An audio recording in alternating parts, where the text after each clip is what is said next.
मुंशी प्रेमचंद जी की कहानी है अपनी करनी। आहा अभागा मैं, मेरे कर्मों के फल ने आज यह दिन दिखाए कि अपमान भी मेरे ऊपर हंसता है। और यह सब मैंने अपने हाथों किया। शैतान के सिर इल्जाम क्यों दूं? किस्मत को खरी खोटी क्यों सुनाऊं? होनी को क्यों रोऊं? जो कुछ किया मैंने जानते और बूझते हुए किया।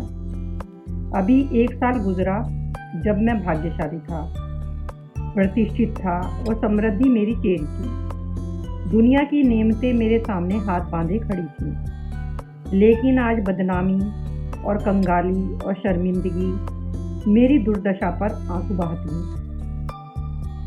मैं ऊंचे खानदान का बहुत पढ़ा लिखा आदमी था। फारसी का मुल्ला, संस्कृत का पंडित, अंग्रेजी का ग्रेजुएट। अपने मुंह मियाँ मिट्ठू क्या बनूं, लेकिन रूप भी मुझको मिला था इतना कि दूसरे मुझसे ईर्ष्या कर सकते थे। गरज एक इंसान को खुशी के साथ जिंदगी बसर करने के लिए जितनी अच्छी चीज़ों की ज़रूरत हो सकती है वह सब मुझे हासिल थी। सेहत का यह हाल कि मुझे कभी सर दर्द की भी शिकायत नहीं हुई। फिटन की सैर, दरिया की दिल फरेबियाँ, पहाड़ के सुंदर दृश्य, उन खुशियों का जिक्र ही तकलीफ देह है। क्या मज़े की ज़िंदगी थी। आहा, यहाँ तक तो अपना दर्द दिल सुना सकता हूँ, लेकिन इसके आगे फिर होठों पर खामोशी की मोहर लगी हुई थी। एक सती साध्वी, पति प्राणा स्त्री और 2 गुलाब के फूल से बच्चे। उनके लिए जिन खुशियों, आरजुओं, हौसलों और दिल फरेबियों का खजाना हो सकते हैं वह सब मुझे प्राप्त था। मैं इस योग्य नहीं कि उस पवित्र स्त्री का नाम जुबान पर लाऊं। मैं इस योग्य नहीं कि अपने को उन लड़कों का बाप कह सकूं। मगर नसीब का कुछ ऐसा खेल था कि मैंने भीषती नेमतों की कद्र न की। जिस औरत ने मेरे हुक्म और अपनी इच्छा से में कभी कोई भेद नहीं किया, जो मेरी सारी बुराइयों के बावजूद कभी शिकायत का एक हर्फ जबान पर नहीं लाई, जिसका गुस्सा कभी आंखों से आगे नहीं बढ़ने पाया। गुस्सा क्या था, कुंवार की बरखा थी। 2-4 हल्की हल्की बूंदें पड़ी और फिर आसमान साफ हो गया। अपनी दीवानगी के नशे में मैंने उस देवी की कद्र न की। मैंने उसे जलाया, रुलाया, तड़पाया। मैंने उसके साथ दगा की। आहा, जब मैं 2-2 बजे रात को घर लौटता था तो मुझे कैसे कैसे बहाने सूझते थे। नित नए हीले गढ़ता था। शायद विद्यार्थी जीवन में जब बैंड के मजे मदरसे जाने की इजाज़त न देते थे, उस वक्त की बुद्धि इतनी प्रखर न थी। और क्या उस क्षमा की देवी की को मेरी बातों पर यकीन आता था? वह बोली थी, मगर ऐसी नादान न थी। मेरी खुमार भरी आंखें और मेरे उथले भाव और मेरे झूठे प्रेम प्रदर्शन का रहस्य क्या उससे छिपा रह सकता था? लेकिन उसकी रग-रग में शराफ़त भरी हुई थी। कोई कमीना ख़्याल उसकी ज़बान पर ही नहीं आ सकता था। वह उन बातों का ज़िक्र करके या अपने संदेहों को खुलेआम दिखलाकर हमारे पवित्र संबंध में खिंचाव या बदमज़गी पैदा करना बहुत अनुचित समझती थी। मुझे उसके विचार उसके माथे पर लिखे हुए मालूम होते थे। उन बदमज़गियों के मुकाबले में उसे जलना और रोना ज़्यादा पसंद था। शायद वह समझती थी कि मेरा नशा खुद ब खुद उतर जाएगा। काश इस शराफ़त के बदले उसके स्वभाव में कुछ ओछापन और अनुदारता भी होती। काश वह अपने अधिकारों को अपने हाथ से रखना जानती। काश वह इतनी सीधी ना होती। काश वह अपने मन के भावों को छुपाने में इतनी कुशल ना होती। काश वह इतनी मक्कार ना होती। लेकिन मेरी मक्कारी उसकी मक्कारी में कितना अंतर था। मेरी मक्कारी हरामकारी थी, उसकी मक्कारी आत्म बलिदान।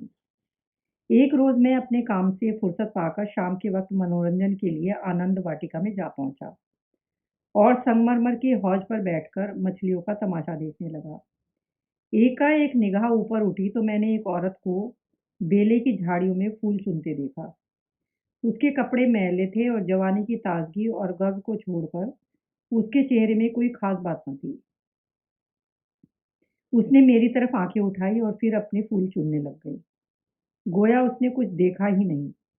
उसके इस अंदाज ने, चाहे वह उसकी सरलता ही क्यों ना रही हो, मेरी वासना को और भी उद्दीप्त कर दिया। मेरे लिए ये एक नई बात थी कि कोई औरत इस तरह देखे कि जैसे उसने नहीं देखा।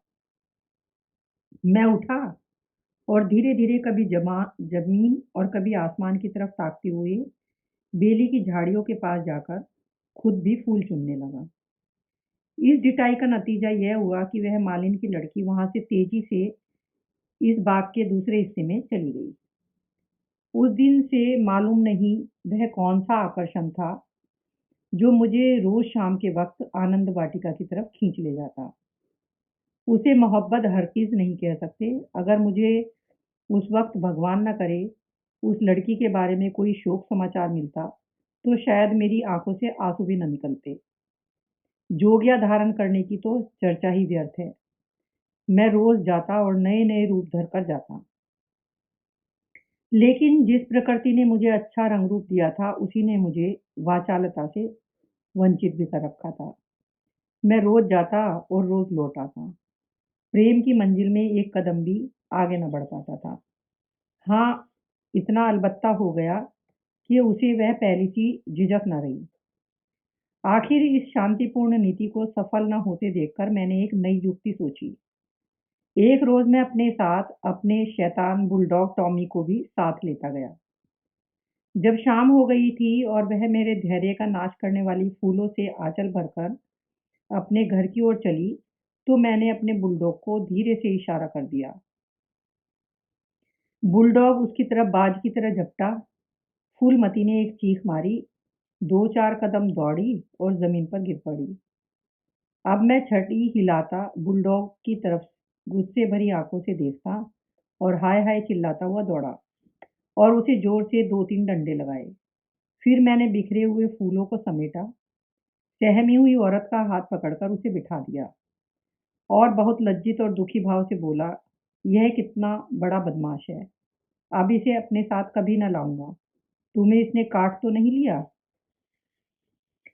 फूलमती ने चादर से सर को ढांकते हुए कहा, तुम ना आ जाते तो वह मुझे नोच डालता। मेरे तो जैसे मन भर पैर हो गए थे। मेरा कलेजा तो अभी तक धड़क रहा है। यह तीर लक्ष्य पर बैठा। खामोशी की मोहर टूटी। बातचीत का सिलसिला कायम हुआ। बांध में एक दरार हो जाने की देर थी। फिर तो मन की उमंगों ने खुद ब खुद काम करना शुरू कर दिया। मैंने जैसे तैसे जाल फैलाया, जैसे जैसे स्वांग रचे। वह रंगीन तबीयत के लोग खूब जानते हैं। और यह सब क्यों? मोहब्बत से नहीं, सिर्फ जरा देर दिल को खुश करने के लिए, सिर्फ उसके भरे पूरे शरीर और भोलेपन पर रीझ कर। यूं मैं बहुत नीच प्रकृति का आदमी नहीं हूँ। रूप रंग में फूलमती का इंदु से मुकाबला न था। वह सुंदरता के सांचे में ढली हुई थी। कवियों ने सौंदर्य की जो कसौटियां बनाई हैं, वह सब वहां दिखाई देती थी। लेकिन पता नहीं क्यों मैंने फूलमती की घुसी हुई आंखों और फूले हुए गालों और मोटे-मोटे होठों की तरफ अपने दिल का ज़्यादा खिंचाव देखा। आना-जाना बढ़ा और महीना भर भी गुज़रने न पाया था कि मैं उसकी मोहब्बत के जाल में पूरी तरह फँस गया। मुझे अब घर की सादा ज़िंदगी में कोई आनंद न आता था, लेकिन दिल जो-जो घर से उचटता जाता था, क्यों तो मैं पत्नी के प्रति प्रेम का प्रदर्शन और भी अधिक करता था। मैं उसकी फरमाइशों का इंतज़ार करता रहता और कभी उसका दिल दुखाने वाली बात मेरी ज़बान पर ना आती। शायद मैं अपनी आंतरिक उदासीनता को शिष्टाचार के पर्दे में छिपाना चाहता था। धीरे-धीरे दिल की यह कैफ़ियत भी बदल गई और बीवी की तरफ से उदासीनता दिखाई देने लगी। घर में कपड़े नहीं हैं, लेकिन मुझसे इतना ना होता कि पूछ लूँ। सच यह है कि मुझे अब उसकी खातिरदारी करते हुए एक डर-सा मालूम होता था कि कहीं उसकी खामोशी की दीवार टूट न जाए और उसके मन के भाव ज़बान पर ना आ जाएँ। यहाँ तक मैंने गृहस्थी की ज़रूरतों की तरफ से भी आंखें बंद कर ली। अब मेरा दिल और जान और रुपया पैसा सब फूलमती के लिए था। मैं खुद कभी सुनार की दुकान पर न गया था, लेकिन आजकल मुझे पहर रात गए एक मशहूर सुनार की के मकान पर बैठा हुआ देख सकता था। बजाज की दुकान में भी रुचि हो गई। एक रोज़ शाम के वक़्त रोज़ की तरह मैं आनंद वाटिका में सैर कर रहा था और फूलमती 16 श्रृंगार किए मेरी सुनहरी रुपैली भेंटों से लदी हुई एक रेशमी साड़ी पहने बाग की क्यारियों में फूल तोड़ रही थी। बल्कि यूँ कहो कि अपनी चुटकियों में मेरे दिल को मसल रही थी। उसकी छोटी-छोटी आँखें उस वक़्त हुस्न के नशे से फैल गई थीं और उनमें शोखी और मुस्कुराहट की झलक नज़र आती थी। अचानक महाराजा साहब भी अपने कुछ दोस्तों के साथ मोटर पर सवार आ पहुँचे। मैं उन्हें देखते ही आगवानी के लिए दौड़ा और आदाब बजा लाया। बेचारी फूलमती महाराज साहब को पहचानती थी, लेकिन उसे एक घने कुंज के अलावा और कोई छुपने की जगह न मिली। महाराजा साहब चले तो हौज की तरफ, लेकिन मेरा दुर्भाग्य उन्हें उसी क्यारी पर ले चला जिधर फूलमती छिपी थर-थर काँप रही थी। महाराजा साहब ने उसकी तरफ आश्चर्य से देखा, बोले, "यह कौन औरत है?" सब लोग मेरी ओर प्रश्न भरी नज़रों से देखने लगे और मुझे भी उस वक़्त यही ठीक मालूम हुआ, इसका जवाब दूँ मैं ही दूँ वरना फूलमती न जाने क्या आफ़त ढा दे। लापरवाही के अंदाज में से बोला, "इस बाग के माली की लड़की है, यहाँ फूल तोड़ने आई होगी।" फूलमती लज्जा और भय के मारे ज़मीन में धँसी जाती थी। महाराजा साहब ने उसे सिर से पाँव तक गौर से देखा और तब संदेहशील भाव से मेरी तरफ देखकर बोले, "यह माली की लड़की है?" मैं इसका क्या जवाब देता? इसी बीच कमबख्त दुर्जन माली भी अपनी फटी हुई पाँव संभालता, हाथ में कुदाल लिए दौड़ता हुआ आया और सर को घुटनों से मिलाकर महाराज को प्रणाम किया। महाराज ने जरा तेज लहजे में पूछा, "यह तेरी लड़की है?" माली के होश उड़ गए, काँपता हुआ बोला, "हुजूर।" महाराज, तेरी तनख्वाह क्या है? दुर्जन, हुजूर 5 रुपए। महाराज, यह लड़की कुँवारी है या ब्याही? दुर्जन, हुजूर अभी कुँवारी है। महाराज ने गुस्से में कहा, या तो तू चोरी करता है या डाका मारता है, वरना यह कभी नहीं हो सकता था कि तेरी लड़की अमीरजादी बनकर रह सके। तुझे इसी वक्त इसका जवाब देना होगा, वरना मैं तुझे पुलिस के सुपुर्द कर दूंगा। ऐसे चाल चलन के आदमी को मैं अपने यहाँ नहीं रख सकता। माली की तो घिघी बन गई और मेरी यह हालत की थी कि काटो तो बदन में लहू नहीं। दुनिया अंधेरी मालूम होती थी। मैं समझ गया कि आज मेरी शामत सर पर सवार है। वह मुझे जड़ से उखाड़कर दम लेगी। महाराजा साहब ने माली को जोर से डांटकर पूछा, "तू खामोश क्यों है? बोलता क्यों नहीं?" दुर्जन फूट फूट कर रोने लगा। जब जरा आवाज सुधरी तो बोला, "हुजूर, बाप दादे से सरकार का नमक खाता हूँ। अब मेरे बुढ़ापे पर दया कीजिए, यह सब मेरे फूटे नसीबों का फेर है। धर्मावतार, इस छोकरी ने मेरी नाक कटा दी, कुल का नाम मिटा दिया। अब मैं कहीं मुंह दिखाने लायक नहीं। इसको सब तरह से समझा बुझाकर हार गए हुजूर, लेकिन मेरी बात सुनती नहीं, तो क्या करूं? हुजूर, माई बाप, आपसे क्या पर्दा करूं? उसे अब अमीरों के साथ रहना अच्छा लगता है और आजकल के रईसों और अमीरों को क्या कहूं, दीनबंधु सब जानते हैं।" महाराज साहब ने जरा देर गौर करके पूछा, "क्या उसका किसी सरकारी नौकर से संबंध है?" दुर्जन ने सिर झुकाकर कहा, "हुजूर, महाराज साहब, वह कौन आदमी है, तुम्हें बतलाना होगा।" दुर्जन, महाराज जब पूछेंगे बता दूंगा, सांच को आँच क्या। मैंने तो समझा था कि शायद इसी वक्त सारा पर्दाफाश हुआ जाता है, लेकिन महाराज साहब ने अपने दरबार के किसी मुलाजिम को इज्जत को इस तरह मिट्टी में मिलाना ठीक न समझा। वे वहां से टहलते हुए मोटर पर बैठकर महल की तरफ चले गए। इस मनहूस वाक़ये को 1 हफ़्ते के बाद एक रोज़ मैं दरबार से लौटा तो मुझे अपने घर में से एक बूढ़ी औरत बाहर निकलती हुई दिखाई दी। उसे देखकर मैं ठिठका। उसके चेहरे पर वह बनावटी भोलापन था जो कुटनियों के चेहरे की खास बात है। मैंने उसे डांटकर पूछा, तू कौन है, यहाँ क्यों आई है? बुढ़िया ने दोनों हाथ उठाकर मेरी बलाई ली और बोली, बेटा नाराज ना हो, गरीब भिखारी हूँ। मालकिन का सुहाग भरपूर रहे, उसे जैसा सुनती थी वैसा ही पाया। यह कहकर उसने जल्दी से कदम बढ़ाए और बाहर चली गई। मेरे गुस्से का पारा चढ़ा। मैंने घर में जाकर पूछा, यह कौन औरत आई थी? मेरी बीवी ने सिर झुकाए हुए धीरे से जवाब दिया, क्या जानूं, कोई भिखारिन थी। मैंने कहा, भिखारिन की सूरत ऐसी नहीं हुआ करती। यह तो मुझे कुटनी सी नजर आती है। साफ साफ बताओ, उसके यहाँ आने का क्या मतलब था? लेकिन बजाय इसके कि इन संदेह भरी बातों को सुनकर मेरी बीवी गर्व से सिर उठाए और मेरी तरफ उपेक्षा भरी आंखों से देखकर अपनी साफ दिली का सबूत दे, उसने सर झुकाए हुए जवाब दिया, मैं उसके पेट में थोड़ी ही बैठी थी, भीख मांगने आई थी, भीख दे दी। किसी के दिल का हाल कोई क्या जाने। उसके लहजे और अंदाज से पता चलता था कि वह जितना जबान से कहती है उससे ज्यादा उसके दिल में है।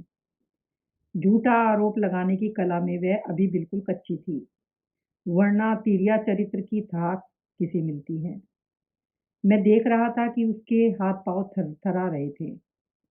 मैंने झपटकर उसका हाथ पकड़ा और उसके सिर को ऊपर उठाकर बड़े गंभीर क्रोध से बोला, इंदु, तुम जानती हो कि मुझे तुम्हारा कितना एतबार है, लेकिन अगर तुमने इस वक्त सारी घटना सच सच न बतला दी तो मैं नहीं कह सकता कि इसका नतीजा क्या होगा। तुम्हारा ढंग बतलाता है कि कुछ न कुछ दाल में काला जरूर है। यह खूब समझ रखो कि मैं अपनी इज्जत को तुम्हारी और अपनी जानों से ज्यादा अजीज समझता हूँ। मेरे लिए यह डूब मरने की जगह है कि मैं अपनी बीवी से इस तरह की बातें करूं, उसकी ओर से मेरे दिल में संदेह पैदा हो।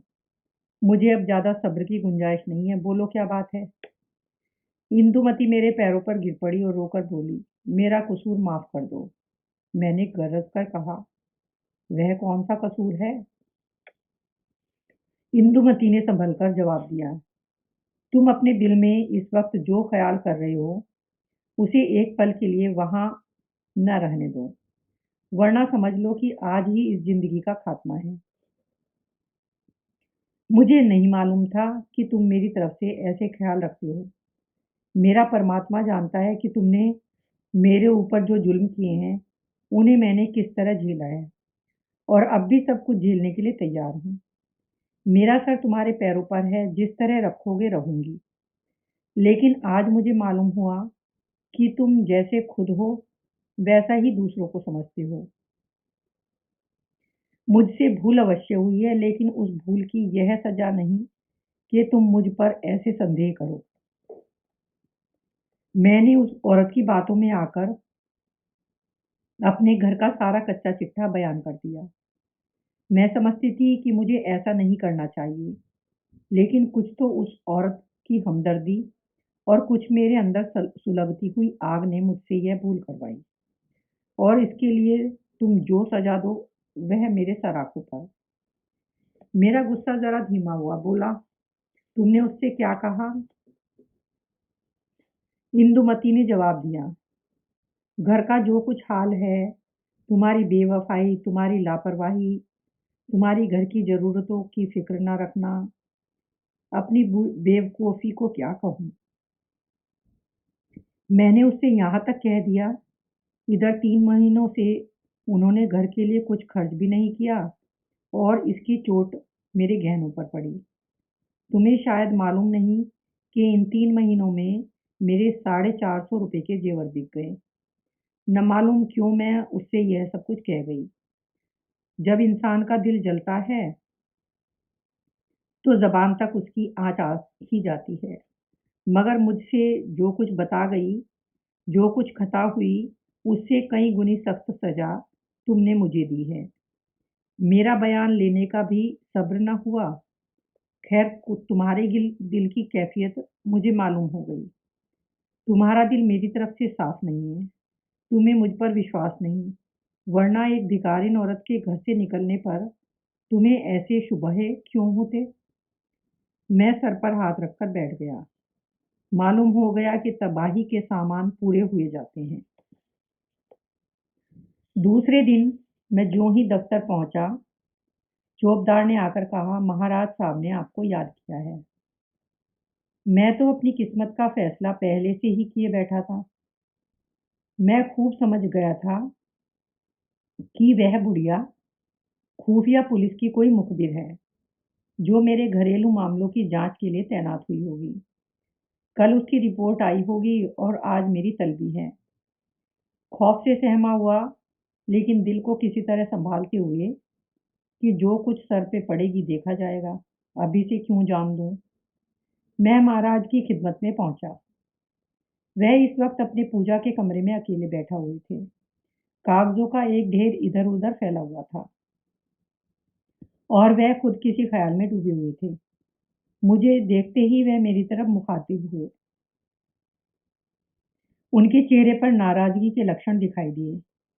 बोले, कुंवर श्याम सिंह, मुझे बहुत अफसोस है कि तुम्हारी बाबत मुझे जो बातें मालूम हुई हैं वह मुझे इस बात के लिए मजबूर करती हैं कि तुम्हारे साथ सख्ती का बर्ताव किया जाए।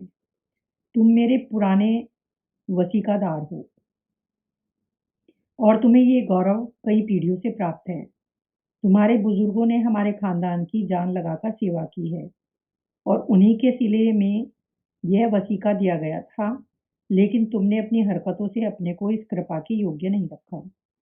तुम्हें इसलिए वसीका मिलता था कि तुम अपनी खानदान की परवरिश करो, अपने लड़कों को इस योग्य बनाओ कि वे राज्य की कुछ खिदमत कर सकें। उन्हें शारीरिक और नैतिक शिक्षा दो, ताकि तुम्हारी जात से रियासत की भलाई हो, न कि इसलिए कि तुम इस रुपये को बेहुदा ऐश परस्ती और हरामकारी में खर्च करो।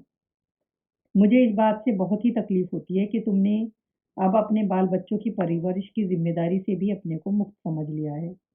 अगर तुम्हारा यही ढंग रहा तो यकीनन वसीकादारों का एक पुराना खानदान मिट जाएगा। इसलिए आज से हमने तुम्हारा नाम वसीकादारों की फेहरिस्त से खारिज कर दिया और तुम्हारी जगह तुम्हारी बीवी का नाम दर्ज किया गया। वह अपने लड़कों को पालने पोसने की जिम्मेदार है। तुम्हारा नाम रियासत की मालियों की फेहरिस्त में लिखा जाएगा। तुमने अपने को इसी के योग्य सिद्ध किया है और मुझे उम्मीद है कि यह तबादला तुम्हें नागवार न होगा। बस जाओ और मुमकिन हो तो अपने किए पर पछताओ। मुझे कुछ कहने का साहस न हुआ। मैंने बहुत धैर्यपूर्वक अपनी किस्मत का यह फैसला सुना और घर की तरफ चला। लेकिन 2 ही 4 कदम चला था कि अचानक ख्याल आया, किसके घर जा रहे हो? तुम्हारा घर अब वह कहाँ है? मैं उल्टे कदम लौटा। जिस घर का मैं राजा था, वहाँ दूसरों का आश्रित बनकर मुझसे न रहा जाएगा और रहा भी जाए तो मुझे रहना नहीं चाहिए। मेरा आचरण निश्चय ही अनुचित था, लेकिन मेरी नैतिक संवेदना अभी इतनी भौती न हुई थी। मैंने पक्का इरादा कर लिया कि इसी वक्त शहर से भाग जाना मुनासिब है, वरना बात फैलते ही हमदर्दों और बुरा चेतने वालों का एक जमघट हालचाल पूछने के लिए आ जाएगा। दूसरों को सूखी हमदर्दियां सुननी पड़ेंगी, जिनके पर्दे में खुशी झलकती होगी। एक बार, सिर्फ एक बार मुझे फूलमती का ख्याल आया। उसके कारण यह सब दुर्गत हो रही है। उससे तो मिल ही लूं, मगर दिल ने रोका। क्या एक वैभवशाली आदमी की को जो इज्जत होती थी वह अब मुझे हासिल हो सकती है? हरगिज नहीं। रूप की मंडी में वफा और मोहब्बत के मुकाबले रुपया पैसा ज्यादा कीमती चीज है। मुमकिन है इस वक्त मुझ पर तरस खाकर या क्षणिक आवेश में आकर फूलमती मेरे साथ चलने पर आमादा हो जाए, लेकिन उसे लेकर जाऊंगा कहाँ? पाँवों में बेड़ियां डालकर चलना तो और भी मुश्किल है। इस तरह सोच विचार कर मैंने बम्बई की राह ली और अब 2 साल से एक मिल में नौकर हूँ। तनख्वाह सिर्फ इतनी है कि ज्यों तो जिंदगी का सिलसिला चलता रहे, लेकिन ईश्वर को धन्यवाद देता हूँ कि इसी को यथेष्ट समझता हूँ। मैं एक बार गुप्त रूप से अपने घर गया था। फूलमती ने एक दूसरे रईस से रूप का सौदा कर लिया है। लेकिन मेरी पत्नी ने अपने प्रबंध कौशल से घर की हालत खूब संभाल ली है। मैंने अपने मकान को रात के समय लालसा भरी आंखों से देखा। दरवाजे पर 2 लालटेनें जल रही थीं और बच्चे इधर-उधर खेल रहे थे। हर तरफ सफाई और सुथरापन दिखाई देता था। मुझ मुझे कुछ अखबारों के देखने से मालूम हुआ कि महीनों तक मेरे पते निशान के बारे में अखबारों में इश्तिहार छपते रहे। लेकिन अब यह सूरत लेकर मैं वहाँ क्या जाऊँगा? और यह कालिख लगा मुँह किसको दिखाऊँगा? अब तो मुझे इसी गिरी पड़ी हालत में ज़िंदगी के दिन काटने हैं, चाहे रोकर काटूँ या हँसकर। मैं अपनी हरकतों पर अब शर्मिंदा हूँ। अफ़सोस मैंने उन नेमतों की कद्र न की, उन्हें लात से ठोकर मारी। यह उसी की सज़ा है कि आज मुझे यह दिन देखना पड़ा। मैं वह परवाना हूँ जिसकी खाक भी हवा के झोंकों से न बची।